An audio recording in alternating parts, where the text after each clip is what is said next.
ఏపీలో మరో ఎన్నిక రసవత్తరం కాకుంది. ఏపీలో నేటి నుంచి స్థానిక సంస్థల ఎమ్మెల్సీ ఎన్నిక సంబంధించి నామినేషన్ల ప్రక్రియ మొదలైంది. అయితే ఈ నామినేషన్లకి ఇప్పటికే వైసీపీ తరపున బొత్స సత్యనారాయణ ఖరారు చేసింది వైసీపీ పార్టీ. ఇంకా టీడీపీ, జనసేన, బీజేపీ కూటమి నుంచి వరకు కూడా ఖరారు కాలేదు. ఈ రోజు నుంచి నామినేషన్ ప్రక్రియ మొదలైంది. ఉమ్మడి విశాఖలోని స్థానిక సంస్థల ఎమ్మెల్సీకి సంబంధించి స్థానానికి ఎన్నిక మొదలైంది. 13వ తేదీ వరకు కూడా నామినేషన్ ప్రక్రియ ఉండబోతోంది. 14 నామినేషన్ల పరిశీలన ఉంటుంది. ఇక 16వ తేదీన నామినేషన్ల ఉపసంహరణకి గడువుగా ఉంది. 30న ఎమ్మెల్సీ ఎన్నికలు ఉండబోతున్నాయి. మొత్తం మీద ఈ స్థానిక సంస్థల ఎమ్మెల్సీ ఎన్నికకు సంబంధించి ఓటర్ల సంఖ్య అంటే స్థానిక సంస్థల ప్రజాప్రతినిధులు సుమారుగా 838 మంది ఉన్నారు. అయితే వంశీకృష్ణ యాదవ్ గతంలో ఇక్కడ ఎమ్మెల్సీగా ఉండేవారు. ఆయన ఎమ్మెల్యేగా ఎన్నిక కావడంతో ఈ స్థానం ఖాళీ అయింది. ఇప్పటికే వైసీపీ తరఫున బొత్స సత్యనారాయణ అభ్యర్థిగా ప్రకటించింది వైసీపీ పార్టీ. ఇక టీడీపీ, జనసేన కూటమి అభ్యర్థిగా ఇంకా అభ్యర్థి ఖరారు కాలేదు. 838 మంది స్థానిక సంస్థల ఓటర్లకు సంబంధించి ఏదైతే స్థానిక సంస్థల ప్రజాప్రతినిధులు అందరూ కూడా దాదాపుగా గతంలో వైసీపీ ప్రభుత్వం అధికారంలో ఉంది కాబట్టి వారంతా కూడా వైసీపీ పార్టీకి సంబంధించిన వారే ఉన్నారు. ఈ నేపథ్యంలో వైసీపీ ఎలాగైనా గెలుస్తామనే ధీమా వ్యక్తం చేస్తోంది. మాజీ మంత్రి బొత్స సత్యనారాయణని అభ్యర్థిగా ప్రకటించింది. దీనికి సంబంధించి తాజా సమాచారం ప్రతినిధి వర్మ అందిస్తారు. వర్మ అందించే ముందు ఒకసారి బొత్స సత్యనారాయణ మాజీ మంత్రి ఈ ఎన్నికలకు సంబంధించి ఏం మాట్లాడారో చూద్దాం. జగన్మోహన్ రెడ్డి గారు నిర్ణయం తీసుకుని ఇవాళ ఎన్నికల్లో మన పార్టీ నిలబడాలని, పోటీ చేయాలని, పోటీ చేయడానికి కూడా కారణాన్ని ఏదో ఆశామాసిగా ఏదో 10 ఓట్లు తేడా ఉండి సరే నిలబెట్టుకుందామనో, లేదు అవతల పార్టీ వాళ్ళు ఒక 5 లాక్కొని మనం గెలుద్దామనో ఇవాళ పోటీ చేయట్లేదు. ఉన్న 800 పై తీసుకుంటే 600 పై తిరిగి మన పార్టీకి ఉన్నాయి. అవతల పార్టీకి 215 ఉన్నాయి. సరే మన జరిగిన ఎన్నికల్లో నా మొగ్గు నచ్చుకో, నాయుడు మొగ్గు నచ్చుకో, ధర్మశ్రీ మొగ్గు నచ్చుకో, లేదు మా కనబాబు మొగ్గు నచ్చుకో, ఒకరిద్దరు అటు ఇటు వెళ్ళిపోయిన ఉంటే ఇంకో 10 మంది కలుపుకుంటూ 210 ఉంటాయి. 210 కోట్లతో నీ ప్రజాస్వామ్యంలో 600 ఉన్న దాంతో పోరాడుతున్నట్టు ప్రజాస్వామ్యం ఈ విషయాన్ని ప్రపంచానికి తెలియాలనే ఈ పోటీ. అంటే ఇవాళ అధికారంలో పార్టీ తాలూకా వ్యవహారాలు ఎలా ఉంది, ఏ విధంగా ప్రజాస్వామ్యాన్ని గౌరవిస్తున్నారు, ఏ విధంగా చేస్తారని తెలియజెప్పడానికి ఈ పోటీ. లేకపోతే అంత పెద్దగా కాదు.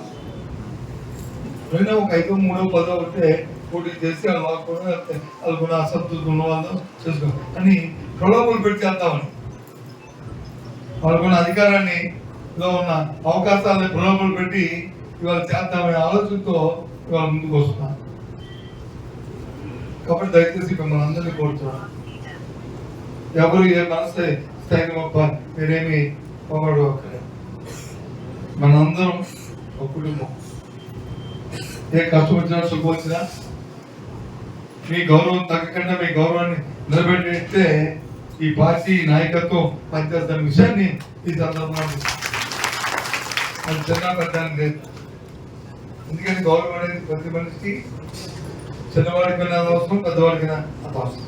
గౌరవ స్థాయిలోకి అది ఉండాలి. ఆ ఉండడానికి వచ్చి ఎంత బంగారం పల్లెకైనా గోడదాపు ఉండాలనే సామెతగా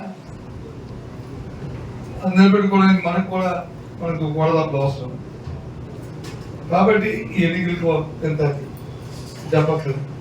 ఇప్పుడే చక్కగా చెప్పాడు మన నాయుడు గారు, అలాగే ధర్మశ్రీ మన దగ్గర మనుగుల్లో అయితే 68 ఎంపీటీసీలు, 4 వచ్చి డెప్యూటీస్ ఉన్నాయి. అందులో ఒక 20 మంది కాకపోయినా మొత్తం 272 ఉంటే 52 మంది. అలాగే టోటల్లో చూసుకుంటే మా 78 ఉన్నాయి. 78తో పాటు 3 డెప్యూటీస్. అందులో 56 వచ్చి మన పార్టీకి ఉన్నాయి. 56 మన పార్టీ, 22 వచ్చి బయట ఉన్నాయి. సార్ ఇక్కడ ఒక 20, అక్కడ ఒక 20 బయట అంటే ఇక్కడ ఒక 59 ఉంది. నీ 59, 50 కాబట్టి నుంచి ఇంకా గదల్లా తయారవుతారు. పాపలు పెట్టి ఇంకా ఇష్టారాజ్యంగా వాళ్ళు చేయడానికి చూస్తారు. మరి మీ అందరూ ఎలా మనసు కట్టుకొని ఏ విధంగా స్థైర్యంగా ప్రజా శ్రేయస్ కోసం, పార్టీ కోసం, పెద్దల తాలూకా మాట కోసం నిలబడాలని నా తాలూకా అభ్యర్థన. జగన్మోహన్ రెడ్డి. ఉమ్మడి విశాఖ స్థానిక సంస్థల ఎమ్మెల్సీకి ఎన్నికకి శంఖారావం పూరించింది. ఇప్పటికే నామినేషన్ల ప్రక్రియ మొదలైంది. 13వ తేదీ వరకు కూడా నామినేషన్ గడువు ఉంటుంది. 14వ తేదీన పరిశీలన, 16వ తేదీ వరకు కూడా విత్డ్రాల్. ఇక 30న ఎలక్షన్స్ ఉండబోతున్నాయి. పూర్తి స్థాయిలో 838 ఓటర్ల సంఖ్య ఉన్నట్టే స్థానిక సంస్థల ప్రజాప్రతినిధులు ఉంటే దాంట్లో మెజారిటీ వైసీపీకి ఉన్న నేపథ్యంలోనే ఇది ప్రపంచానికి తెలియజేసే విధంగా స్థానిక సంస్థలు మొత్తం కూడా మన వైపే ఉన్నారు, ప్రజలు మన వైపు ఉన్నారని చెప్పడం కోసమే నేను పోటీ చేస్తున్నట్టుగా బొత్స సత్యనారాయణ మాట్లాడడం మనం చూసాం. ఒకసారి అక్కడ పరిస్థితిని మా ప్రతినిధి వర్మ అందిస్తారు లైవ్ ద్వారా. ఎస్ వర్మ, సో విశాఖకు సంబంధించినటువంటి ఉమ్మడి విశాఖకు సంబంధించినటువంటి ఎమ్మెల్సీ స్థానిక సంస్థల ఎమ్మెల్సీకి శంఖారావం పూరించబడింది. ఇప్పటికే బొత్స సత్యనారాయణ ప్రకటించింది వైసీపీ, ఇక టీడీపీ జనసేన కూటమి ఇంకా ఆలోచన చేస్తోంది. సో ఎవరిని ప్రకటించే అవకాశం, ఎంతమంది పోటీ పడుతున్నారో అక్కడ రాజకీయంగా ఎటువంటి చర్చ కొనసాగుతుంది? మనోజ్, మనం ప్రధానంగా చూసుకోవచ్చు, ఇటీవల అసెంబ్లీ ఎన్నికల పూర్తయిన స్వల్ప కాలంలోనే మళ్ళీ స్థానిక సంస్థల ఎమ్మెల్సీ ఎన్నికలకి ఈరోజు నోటిఫికేషన్ జారీ చేసింది. ఈ నేపథ్యంలోనే మొత్తం ఉమ్మడి విశాఖ జిల్లాలో గత నెల 30వ తేదీ నుంచి కూడా ఎన్నికల కోడ్ అమలవుతోంది. మనం ప్రధానంగా చూసుకోవచ్చు, విశాఖ దక్షిణకి సంబంధించి అక్కడ వంశీకృష్ణ యాదవ్, శ్రీనివాస్ యాదవ్ ఎమ్మెల్సీగా ఉండేవారు వైసీపీ తరఫున. ఆయన దానికి రిజైన్ చేసి ఎప్పుడైతే ఎమ్మెల్యేగా ఎన్నికయ్యారో జనసేన పార్టీ తరఫున, దీంతో ఉప ఎన్నిక అనివార్యం అయిందని చెప్పొచ్చు. మనం ప్రధానంగా చూసుకోవచ్చు, ఈరోజు నోటిఫికేషన్ జారీ చేశారు ఆ జిల్లా ఎన్నికల అధికారులు హరీంద్రనాథ్ ప్రసాద్ జిల్లా కలెక్టర్. మనం ప్రధానంగా చూసుకోవచ్చు, 16వ తేదీ వరకు కూడా ఉపసంహరణ తేదీ ఉంది. ఆలోగా ఎంతమంది బరిలో నిలుస్తారో అంది మనం వేచి చూడాల్సిందే. మనం ప్రధానంగా చూసుకోవచ్చు, ప్రధాన పార్టీలు ఏవైతే ఉన్నాయో తెలుగుదేశం కావచ్చు, అలాగే వైసీపీ, ఈ రెండు పార్టీలతో పాటు కొంతమంది స్వతంత్రులు కూడా బరిలో నిలిచే అవకాశం ఉంది. అందుకని 16వ తేదీ వరకు కూడా బరిలో ఎంతమంది నిలుస్తారో మనం చూడొచ్చు. మరోవైపు చూసుకుంటే కనుక ఇటీవల ఉత్తరాంధ్ర ప్రాంతం ఏంటి, అటు కోస్తా ప్రాంతం అంతా కూడా మొత్తం వైసీపీ తుడిచిపెట్టుకోవడంతోనే ఈ స్థానిక సంస్థల ఎమ్మెల్సీని ఎలాగైనా గెలిచి తమ ఉనికిని చాటుకోవాలని వైసీపీ పార్టీ తలుస్తున్నట్టు మనకు కనిపిస్తూ ఉంది. ఈ నేపథ్యంలోనే ఈ ఎన్నికల బరిలో మాజీ మంత్రి ఎవరైతే ఉన్నారో బొత్స సత్యనారాయణని వైసీపీ తన అభ్యర్థిగా నిలిచింది. నిజానికి ఉమ్మడి విశాఖ జిల్లాలో ఎన్నిక జరుగుతున్నప్పుడు కూడా విజయనగరం జిల్లాకి చెందిన బొత్స సత్యనారాయణని ఎలాగైనా గెలిచి తీరాలనే ఉద్దేశంతోనే బరిలో నిలిపినట్టు మనకు తెలుస్తోంది. నిలపాలంటూ కూడా మొత్తం ఈ బాల్ని చంద్రబాబు నాయుడు కోర్టులో పడేశారు. ఆయన ఎవరి అభ్యర్థాన్ని ప్రకటిస్తే ఆయన ఈ బరిలో నిలవచ్చు. అయితే మొత్తం మీద బొత్స సత్యనారాయణ ఎప్పుడైతే అనూహ్యంగా తెర మీదకు వచ్చారో ఇక్కడ ఉత్కంఠ భరితంగా మారింది ఎన్నిక.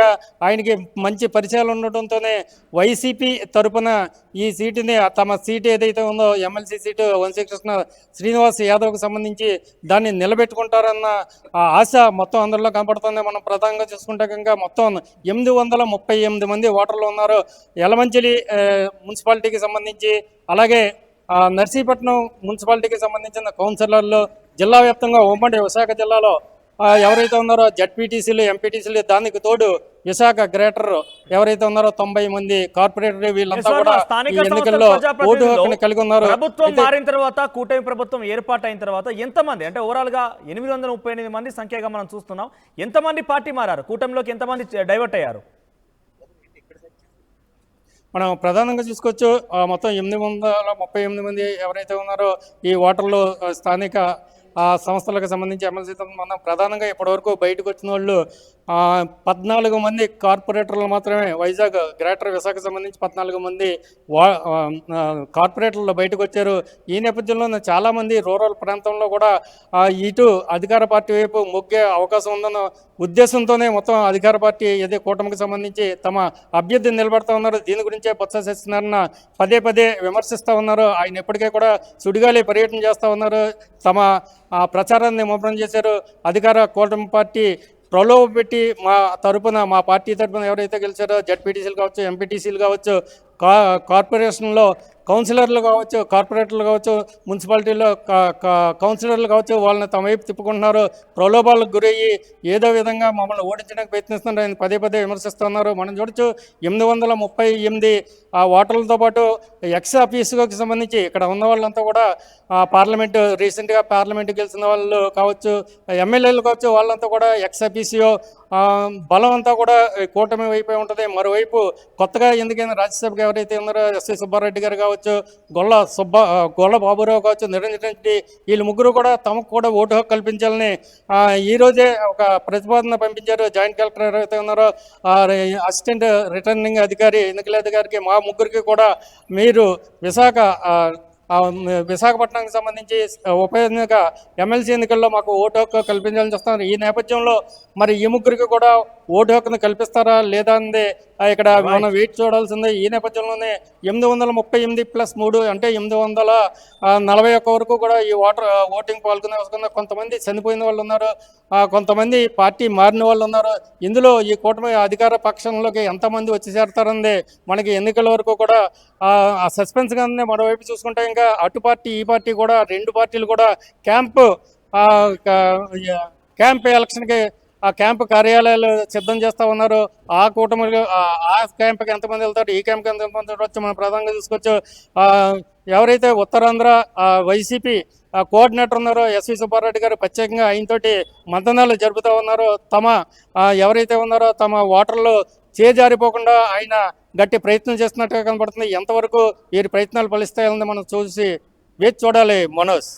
Right Varma, thank you for the update. So మొత్తం మీద ఉమ్మడి విశాఖ స్థానిక సంస్థల ఎమ్మెల్సీ ఇదొక ఉప ఎన్నికగా భావించాలి. ఎందుకంటే గతంలో వంశీ కృష్ణ యాదవ్ అక్కడ గెలిచిన ఆయన ప్రస్తుతం ఎమ్మెల్యేగా ఆయన వెళ్ళారు కాబట్టి అక్కడ స్థానం ఖాళీ అయింది. ఈ నేపథ్యంలోనే అక్కడ ఉప ఎన్నిక జరుగుతోంది. సుమారుగా 838 ఓటర్ల సంఖ్య అంటే సుమారుగా స్థానిక సంస్థల ప్రజాప్రతినిధులు ఉన్నారు. ఈ నేపథ్యంలోనే అత్యధికంగా తమ వైపే ఉన్నారు, వైసీపీ పార్టీ వారు ఉన్నారంటూ బొత్స సత్యనారాయణ మాజీ మంత్రి ఆయన ఇటీవల కాలంలో ఎమ్మెల్యేగా పోటీ చేసి ఓటమి పాలయ్యారు. ఈ నేపథ్యంలో తిరిగి ఎమ్మెల్సీగా పోటీ చేసి సిద్ధమయ్యారు, అభ్యర్థిగా ప్రకటించింది పార్టీ.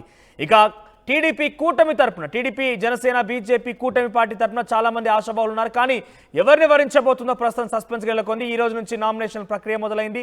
13వ తేదీ వరకు కూడా నామినేషన్ల గడువు ఉంది. 14వ తేదీన పరిశీలన ఉంటుంది. 16వ తేదీన విత్డ్రాల్. ఇక 30 తేదీన ఎలక్షన్స్ ఉండబోతున్నాయి. అయితే 30న ఎన్నికల నేపథ్యంలో ఇప్పటికే క్యాంప్ రాజకీయాలకి అటు వైసీపీ పార్టీతో పాటుగా ఇటు కూటమి పార్టీలన్నీ కూడా తెరలేపాయి. సో ఎవరి ప్రయత్నాలు వారు చేస్తున్నారు. ముఖ్యంగా వైసీపీ అయితే తమ ఓటు బ్యాంక్ ఎక్కువగా ఉంది, అంటే తమ ప్రజాప్రతినిధులు ఎక్కువగా ఉన్నారు కాబట్టి ఎలాగైనా కూడా గెలవాలనే లక్ష్యంతో తమ పార్టీ నాయకులు ఇతర పార్టీ అంటే కూటమి వైపు వెళ్లకుండా కాపాడుకోవడంలో బిజీగా ఉన్నారు. అందులో భాగంగానే క్యాంప్ రాజకీయాలు తెరలేపినట్టు తెలుస్తోంది. సో క్యాంప్ రాజకీయాలు అంటే సుమారుగా 30వ తేదీ ఎన్నికల వరకు కూడా అందరూ కూడా అక్కడ క్యాంపులో విదేశాల్లో టూర్లో కావచ్చు, విందులు వినోదాలు మనం చూడబోతున్నాం. త్వరలోనే అవన్నీ కూడా మన ముందుకి రాబోతున్నాయి. ఎందుకంటే ఎన్నికలు స్థానిక సంస్థల ప్రజాప్రతినిధులు ఓటేస్తారు కాబట్టి వీరందరినీ కనుక లాక్ చేస్తే ఇక గెలుపు ఖాయంగా ఉంటుంది కాబట్టి పార్టీలు తమ వంతు ప్రయత్నం చేస్తూ ఉంటాయి.